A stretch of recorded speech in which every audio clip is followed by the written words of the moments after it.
Hi, mystery writers. Welcome to Mystery Fix. I'm Zara Altair, mystery writer and writing coach.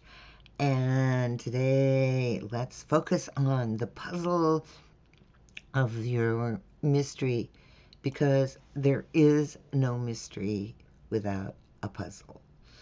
So, mysteries readers love a puzzle and make that the start of everything that they read as they go into your mystery.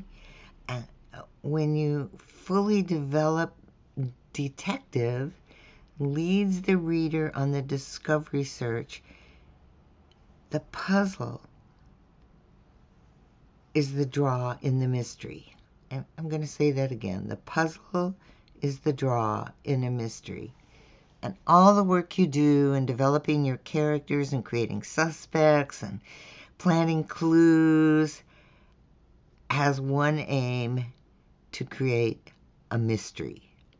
And giving away too much at the beginning spoils the tension, and readers will tolerate lots of things like backstory, a love interest subplot, and even descriptive setting passages. But without the puzzle, there's no mystery. So let's walk through the overview of the mystery and see how that puzzle develops and continues.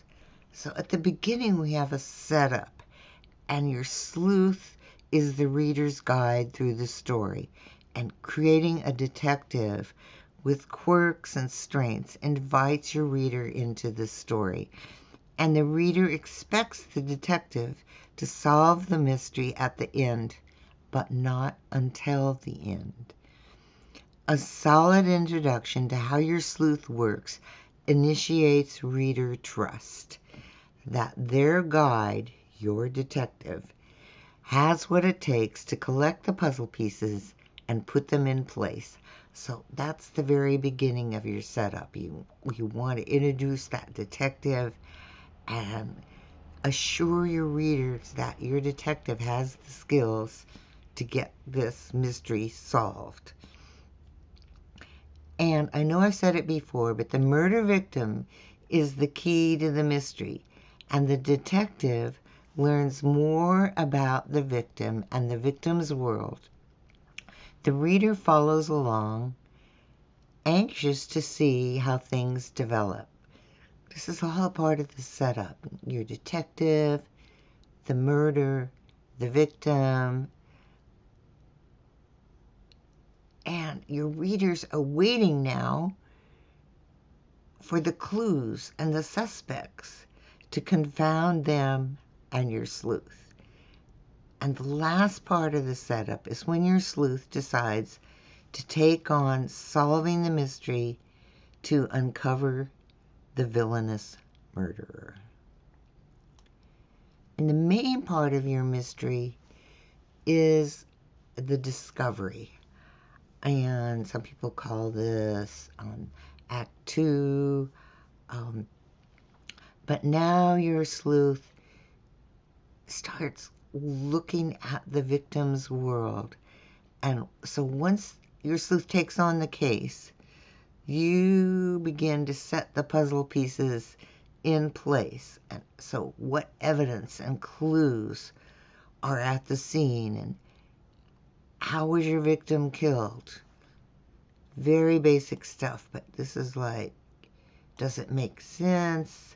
Is the way that your victim was killed one of the puzzle pieces? So then your sleuth begins to enter the victim's world, and he uncovers the victim's friends and loved ones and enemies, and each of these characters sheds new light on the victim's life.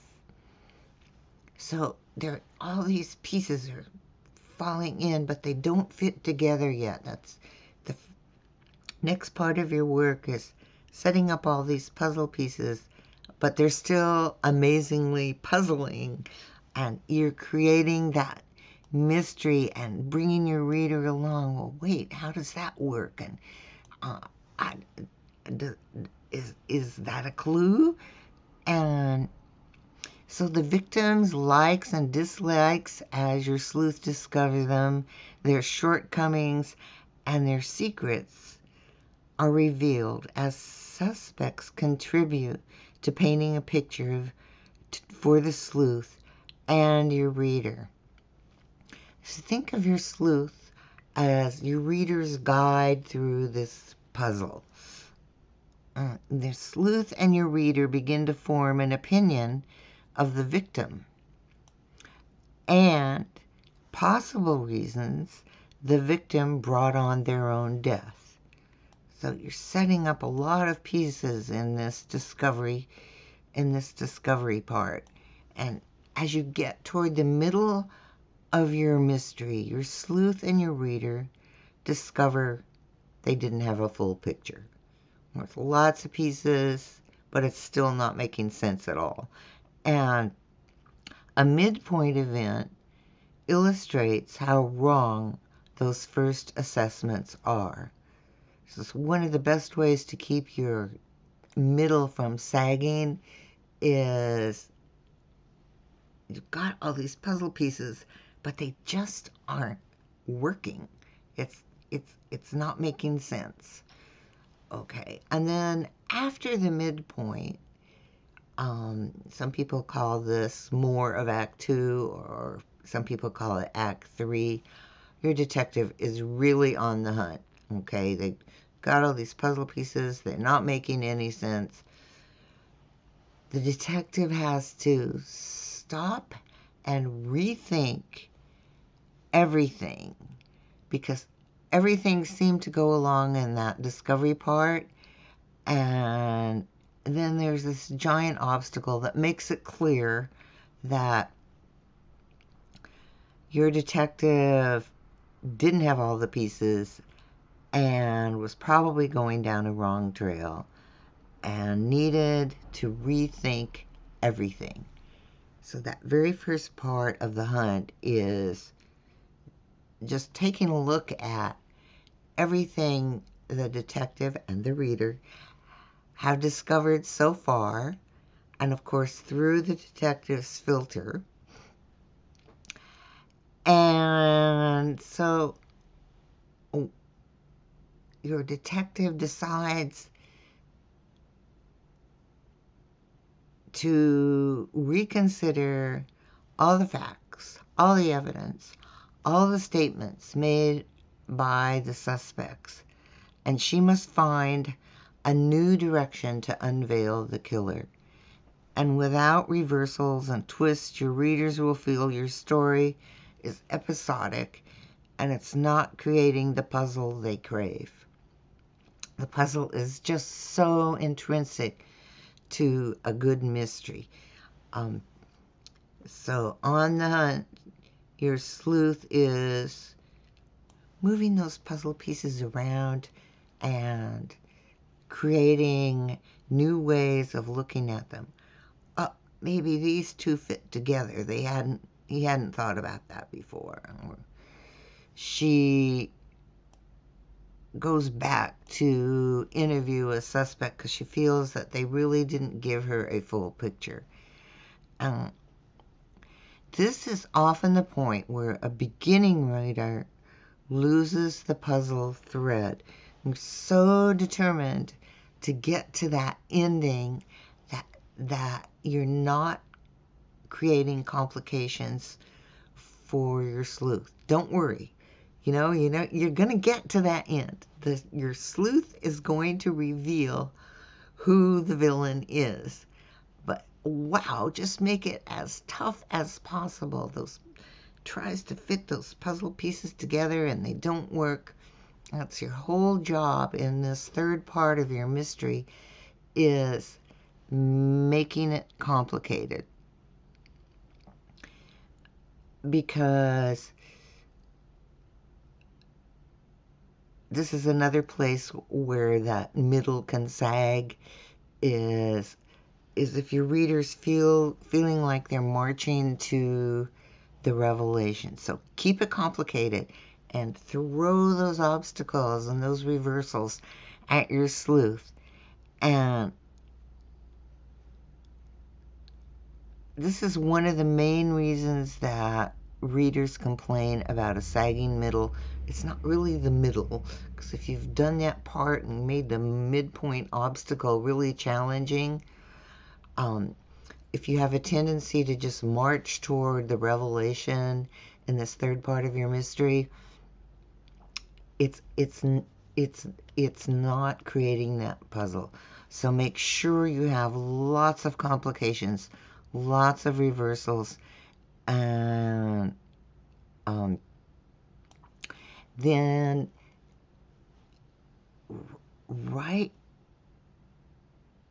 before you get to the revelation, your sleuth is overrun with false starts and obstacles, and the villain starts to confound your sleuth search. Usually at this point, the villain, unknown to the reader and unknown to the sleuth, but known to you, the writer, the villain is throwing up some real challenges for your sleuth. And then for the revelation, you want to keep that sense of mystery, that puzzle not quite solved yet. You want to keep that through your final act. And before you get to the revelation, give your antagonist, the villain, one challenging twist for your sleuth. This is just a great way to build up tension to the revelation. Your readers know they're coming to the end. You know, they've got the book in their hand and there's only that much left. And they know it's happening. But instead of feeling like they're marching toward the revelation, you want to have one last big challenge for your sleuth. So don't forget that in your last act. And then tie up loose ends, subplot stories, bring them to a conclusion. Just get everything closed so that your reader is going along. They really want this puzzle solved now. They really do. It's almost the end. But don't give it to them yet. That's it. It's just like tie up those loose ends. Love interest either works or doesn't work. All of those things. Bring them to a conclusion. And then finally, you have the reveal.